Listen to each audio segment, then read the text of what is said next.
I swiped right because I was bored, not because I expected anything. His profile wasn't impressive. Dark hair, a little stubble, a few photos by the ocean, and with a bike. His bio read, "Looking for something real." I rolled my eyes. Don't they all say that? It was a Thursday night. I was on my couch with half a glass of Pinot, the TV still playing something I'd stopped watching 20 minutes ago. I'd already scrolled myself numb and started swiping through Tinder more out of habit than hope. Then a message popped up. If we go out, I promise no crypto rants or CrossFit sermons. I laughed out loud. Genuinely. I replied, bold promise. Can you also skip the kombucha TED Talk? And just like that, we clicked. Our chats were easy, funny, smart, a little flirty. He teased me about my true crime obsession. I made fun of his dog's name, Bark Twain.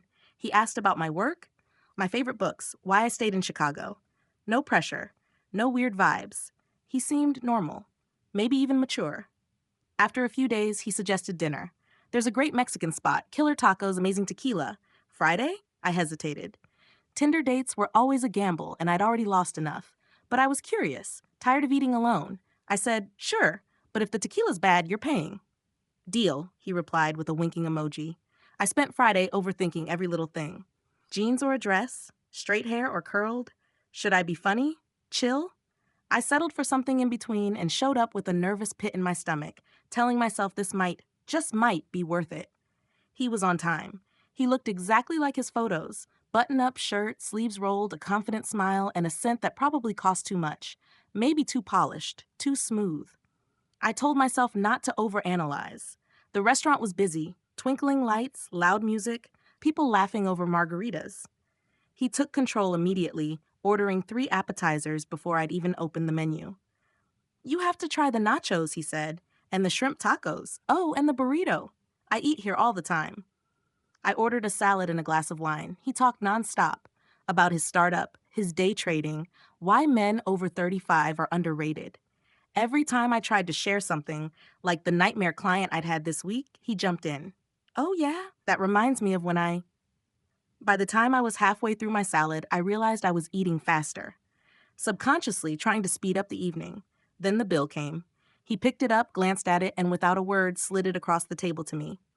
You got this, right? I stared at him, waiting for a laugh. There wasn't one. Seriously? I asked, trying to keep my voice even. He shrugged.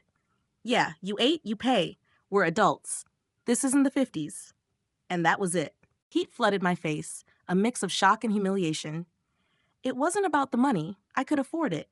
It was the assumption, the entitlement, the way he sat there, unbothered, while I processed the audacity. I wanted to snap, to tell him where he could shove his modern logic. But the restaurant was packed, eyes everywhere, and I didn't want to be that girl, the one who makes a scene and ends up on someone's ex post. I pulled out my card, jaw clenched, and paid. $78.43, including his nachos, tacos, and 2 craft beers. He didn't say thank you, just stood, stretched, and said, ready to roll? In the Uber home, I stared out the window, city lights blurring past. My chest ached, not from the bill, but from the weight of another letdown. Is this it? I thought. A check shoved in my face, a good night, and I'm supposed to call that a date? At home, I kicked off my heels, tossed my purse on the counter, and headed straight for the shower. Under the hot water, I unraveled. Tears came, sudden and sharp. Not for Tom. He wasn't worth it. For me. For trusting again, for ignoring the voice in my head that had whispered, too smooth, too self-absorbed, too good to be true. I'd silenced it because I was lonely, because I wanted to believe one guy could be decent. I thought back to the date, dissecting every moment. His messages had been perfect, curated. But in person, he talked over me, dismissed me, treated me like an audience, not a date. The bill was just the final straw, a neon sign screaming, "You picked wrong." Again. The next morning, my phone buzzed. A waving hand emoji from Tom, like nothing happened. I stared at it, my thumb hovering over the keyboard.